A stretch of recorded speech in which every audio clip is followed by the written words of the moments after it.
कैसे? शनि कथा अगर आपने सुनी हो तो उसमें व्याख्यान आता है शनि कथा में, पांवों की चप्पल बार बार टूट रही हो, कमर से नीचे जो वस्त्र पहने हो वो फट रहे हो, कहीं पजामा है, धोती है, आदि वस्त्र हैं, कपड़े हैं, वो अपने आप फट, आज के जमाने में तो फटे फटाए पहनते हैं लोग फैशन, उसकी गारंटी नहीं है, उसका हम वर्णन नहीं कर रहा। हम जब पहनते हम समझ जाते हैं इसको शनि तो ऑलरेडी लगा ही हुआ। जब उनका घुटना घुटनी सब फटा हुआ दिखता है तो उसमें लग जाता है कि शनि पहले से लग गया बापड़ा, उनके पहने से तो मालूम पड़ेगा।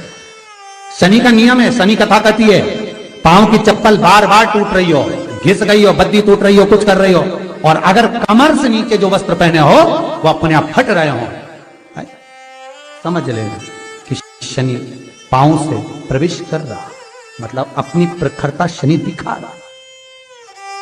किसी मंदिर में गए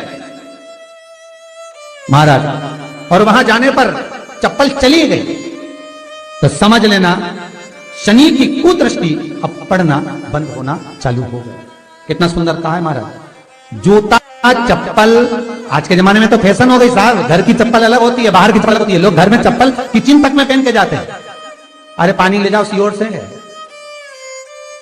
रसोई घर में लोग चप्पल पहन कर जाते हैं, जहां भगवान का प्रसाद बन रहा है, जहां अन्नपूर्णा निवास कर रही है, और पूछो तो किचन की चप्पल है तो माथे पे रख लो।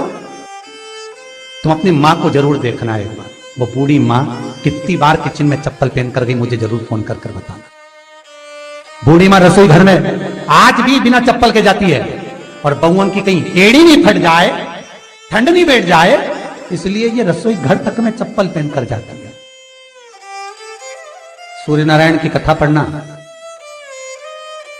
शनि महाराज की कथा पढ़ना, और गरुड़ पुराण की कथा पढ़ना, जिन जिन कथाओं का हम व्याख्यान करें उसको पढ़ना जरूर हो। क्या लिखा है? घर के अंदर जब चप्पल जाती है, रोग, बीमारी, कष्ट, तकलीफ चालू हो जाती है। तुमने चप्पल क्यों पहनी? ठंड नहीं बैठ जाए, रोग नहीं बैठ जाए। घर के अंदर उतना बढ़ गया, एक कालीन बिछा दो, एक दरी बिछा दो, मोटा आसन बिछा दो, जिस पर तुम चल लो। जरूरी है, कई कई लोगों को हमने ये भी देखा कि कालीन पर भी चप्पल पहन के चलते,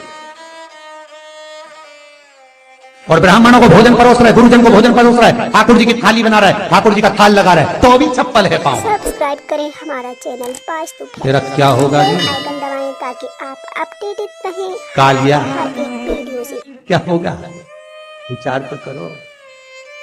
देह पड़ी रे जाए यहीं पर,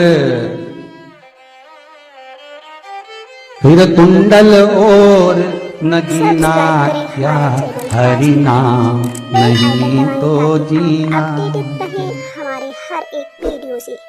अभी भी सुधर जाओ रे, अभी भी सुधर जाओ, नहीं सुधरो तो सिधर जाओ रे, या तो सुधरो नहीं तो सिधरो, थोड़ा सुधरो। रसोई घर में अन्नपूर्णा रहती है, रसोई घर में शिव महापुराण की कथा कहती है जब भगवान शंकर को मां जगत जननी भोजन करा रही थी, शंकर जी ने वर मांगा था अन्नपूर्णा, ए अन्नपूर्णे तुम मेरे घर के बच्चों का भरण पोषण कर रही है, इस मृत्यु लोक में जितने मनुष्य जन्म लेते हैं ये मेरे पुत्र कहलाते हैं। तो अन्नपूर्णा ने कहा चिंता मत करना भोलेनाथ, जिस जगह पर एक स्त्री, बेटी, कन्या या घर की बहू या बूढ़ी मां भोजन बनाएगी, उस जगह पर मैं अन्नपूर्णा उसके शरीर में प्रवेश करूंगी, और वो रसोई घर नहीं होगा, वो मेरा और तुम्हारा मंदिर कहलाएगा। अब मंदिर में चप्पल पहनकर भोजन का निर्माण करना ये श्रेष्ठता है। एक आसन पटक लो आप रसोई घर के अंदर, जिस आसन पे खड़े होकर आप भोजन बना लो, मोटा सा आसन रख लो, चप्पल की जरूरत ही नहीं। श्रीमद् भागवत कथा कर रही है तुलसी का मात्र, तो शनि अपनी दृष्टि बता देता है। शास्त्र कहता है जब घर के अंदर प्रवेश करने के, जब आप घर में प्रवेश करें तो कोने में चप्पल को उतार दें, बाहर जगह नहीं है तो घर के अंदर प्रवेश कर लेफ्ट में चप्पल को उतार दें, और 7 या 3 कदम के अंदर चप्पल उतर जाना चाहिए घर के अंदर में। और उसके बाद अगर चप्पल अंदर प्रवेश कर रही है तो राहु केतु शनि के साथ प्रवेश करते हैं, जिसके घर में बीमारी कभी पीछा नहीं छोड़ती। शनि कथा सूर्य की कथा का स्मरण करिए, आपको मालूम पहचान हो जाता है। महाराज तुलसी बता देती है कि आपके घर की दशा क्या है, बार बार जल डालने के बाद भी तुलसी सूख रही है, बार बार आप पूजन कर रहे हैं, पाठ कर रहे हैं, तो भी तुलसी के दल सूख रहे हैं। तुलसी बता देगी कि तुम्हारे घर में तकलीफ आने वाली है, कष्ट आने वाला है, सूख रही है। किसी ने जरूर कुछ ना कुछ ऐसा है कि इसमें घर में कुछ तकलीफ आएगी। तुमने लगाया, फिर सूखी, फिर लगाया, फिर। तुलसा महारानी बता देती है कि कष्ट है। और जिस गमले की तुलसा घेर घमोर हो, फलित हो, आनंदमय हो, तो उस घर में फिर दुख नहीं आता, समृद्धि खुद बढ़ती चली। जिन शंकर भगवान को आप जल चढ़ाते हो, जिन ठाकुर जी से आप लाड लड़ाते हो, जिन भगवान कृष्ण का आप स्मरण करते हो, राधा रानी का आप नाम जाप करते हो, जिस परमात्मा का आप भजन कर रहे हो, कीर्तन कर रहे हो, नाम जाप कर रहे हो, नाम स्मरण कर रहे हो, उससे तुम्हारा एक संबंध होना चाहिए, एक रिश्तेदारी होना चाहिए। और उससे जब तुम्हारा कोई संबंध रहेगा, उससे जब